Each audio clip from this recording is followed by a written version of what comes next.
Ibu Bapak dan saudaraku yang diberkati Tuhan, kita berjumpa kembali dalam sapaan Advent pada minggu yang ketiga ini.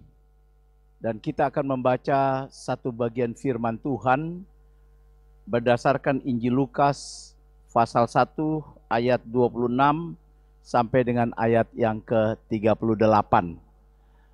Sebelum kita membaca dan merenungkannya bersama, mari kita berdoa mohon bimbingan Roh Kudus. Kita berdoa. Kami siap disapa oleh Tuhan melalui firman yang akan kami baca dan kami renungkan. Ya Roh Kudus, tolonglah supaya firman ini dapat kami baca dengan baik, kami mengerti dan kemudian dapat kami lakukannya. Dalam nama Tuhan Yesus Kristus kami berdoa dan mengucap syukur. Amin. Firman Tuhan Injil Lukas pasal 1 ayat 26 sampai dengan ayatnya yang ke-38 demikian dinyatakan. Pemberitahuan tentang kelahiran Yesus. Dalam bulan yang ke-6 Allah menyuruh malaikat Gabriel pergi ke sebuah kota di Galilea bernama Nazaret, kepada seorang perawan yang bertunangan dengan seorang bernama Yusuf dari keluarga Daud. Nama perawan itu Maria. Ketika malaikat itu masuk ke rumah Maria, ia berkata, "Salam, hai engkau yang dikaruniai, Tuhan menyertai engkau." Maria terkejut mendengar perkataan itu, lalu bertanya di dalam hatinya, "Apakah arti salam itu?"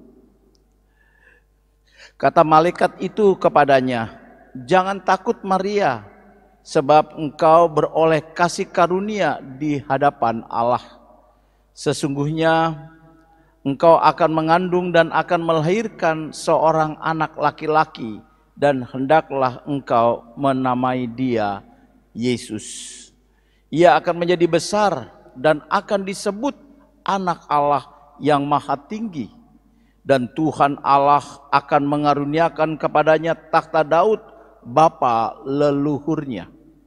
Dan ia akan menjadi raja atas kaum keturunan Yakub sampai selama-lamanya, dan kerajaannya tidak akan berkesudahan." Kata Maria kepada malaikat itu, "Bagaimana hal itu mungkin terjadi karena aku belum bersuami?" Jawab malaikat itu kepadanya, "Roh Kudus akan turun atasmu dan kuasa Allah yang Maha Tinggi akan menaungi engkau, sebab anak itu yang akan kau lahirkan itu akan disebut kudus, anak Allah. Dan sesungguhnya Elisabet, sanakmu itu, ia pun sedang mengandung seorang anak laki-laki pada hari tuanya. Dan inilah bulan yang ke-6 bagi dia yang disebut mandul itu. Sebab bagi Allah tidak ada yang mustahil. Kata Maria, sesungguhnya aku ini adalah hamba Tuhan. Jadilah padaku menurut perkataanmu itu. Lalu malaikat itu meninggalkan dia. Demikianlah firman Tuhan. Berbahagialah setiap orang yang mau mendengar firman Tuhan, memeliharanya dan melakukannya. Saudaraku yang diberkati Tuhan, tema dari renungan kita saat ini adalah iman dan amin. Iman dan amin. Kehidupan Maria berubah setelah Maria berkata, sesungguhnya aku ini adalah hamba Tuhan. Jadilah padaku menurut perkataanmu itu. Lalu malaikat itu meninggalkan dia. Saudaraku yang dikasih Tuhan, perkataan Maria itu dapat disejajarkan dengan kata amin. Dengan kata amin. Pada mulanya Maria tentu sangat ragu-ragu. Bahkan juga dia takut.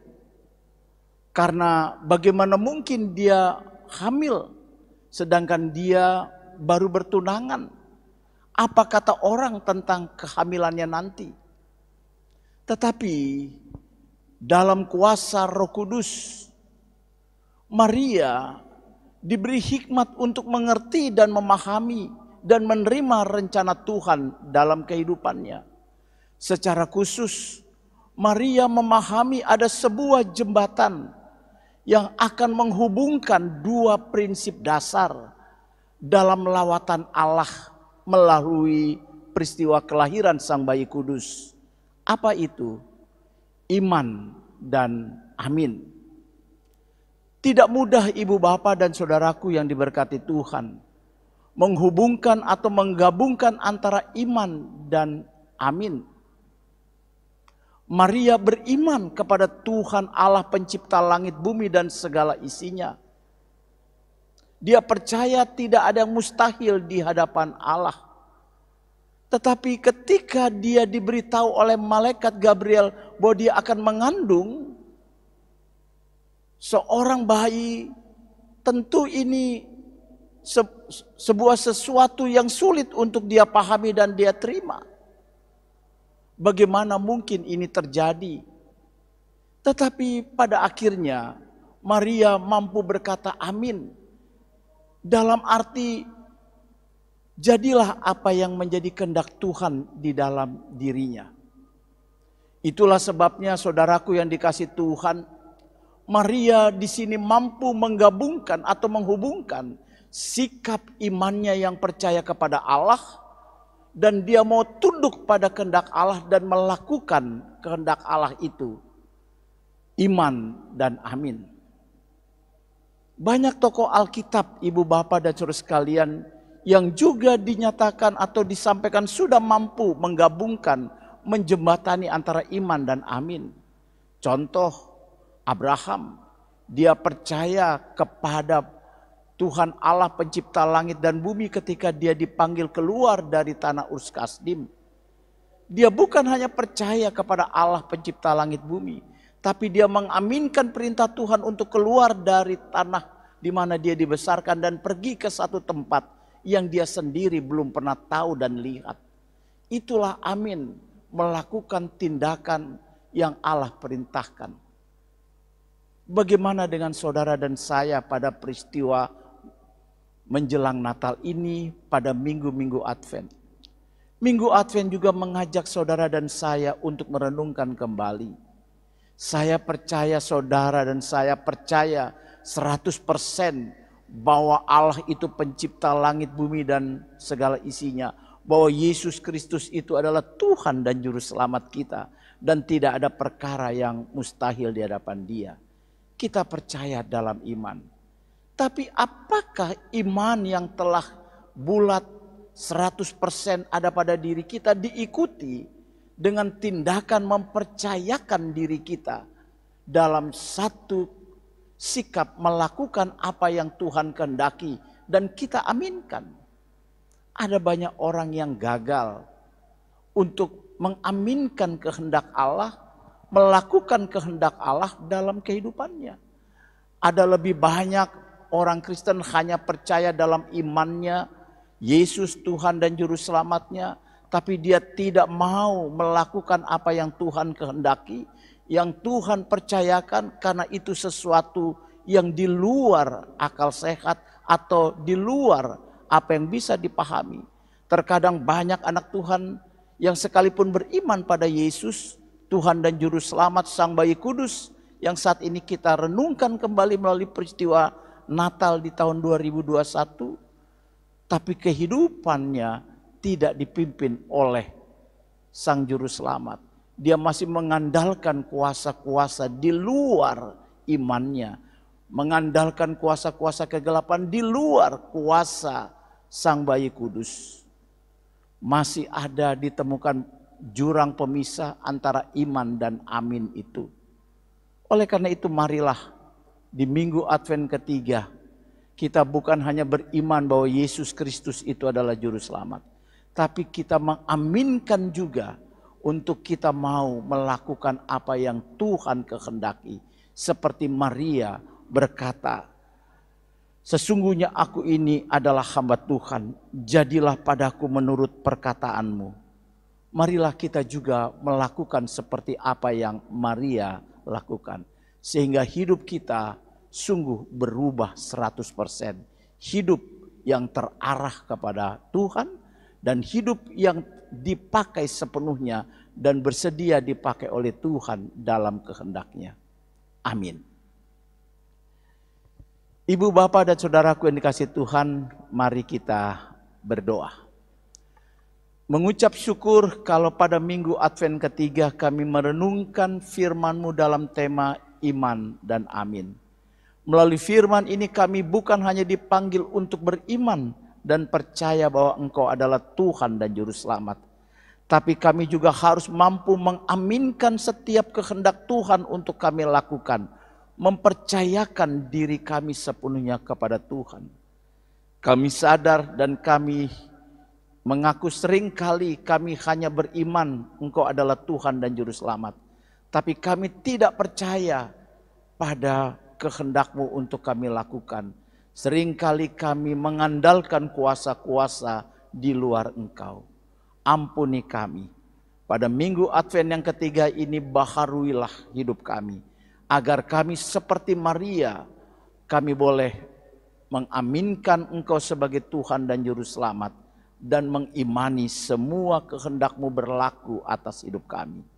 Ya Tuhan, pada minggu Advent yang ketiga berkati gereja-Mu, GPIB Jemaat Bukit Kasih, supaya kami menjadi gereja yang mengimani Engkau sebagai Tuhan yang kami beritakan, tapi kami juga mengaminkan setiap sabda-Mu untuk kami lakukan dalam pelayanan, dalam persekutuan, dan di dalam kesaksian gereja-Mu di lingkungan di mana Engkau hadirkan kami.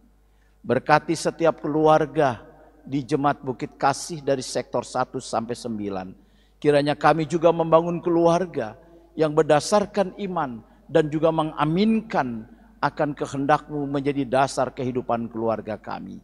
Engkau yang pulihkan dan baharui keluarga kami.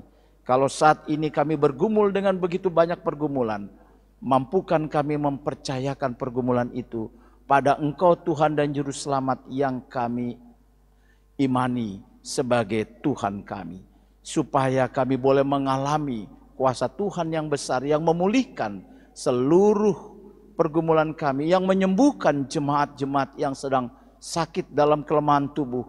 Biarlah Engkau adalah tabib yang agung. Tuhan berkati juga setiap persiapan dari jemaat-Mu untuk mengingat rayakan Natal di tahun ini, dengan semua persiapan yang kami lakukan melalui ibadah tanggal 24, 25, malam Natal dan Natal, perayaan Natal Jemaat tanggal 28, dan malam tutup tahun tanggal 31 dan tahun baru tanggal 1 Januari 2022. Kiranya semua dapat berjalan dengan baik. Engkau memberkati setiap presbiter yang bertugas, baik itu pelayan firman, petugas liturgis, dan juga tentu Satgas Covid, Krisis Center, bahkan seluruh petugas-petugas yang mendukung seluruh kegiatan ini berjalan dengan baik. Bahkan warga jemaat yang akan mengambil bagian, Tuhan berkati, supaya semua yang kami persiapkan dapat kami laksanakan sebaik mungkin. Bahkan didukung oleh cuaca yang mendukung seluruh kegiatan yang akan terselenggara nanti. Ampuni dosa dan salah kami, sempurnakan doa kami. Dalam nama Tuhan Yesus kami berdoa dan mengucap syukur. Amin.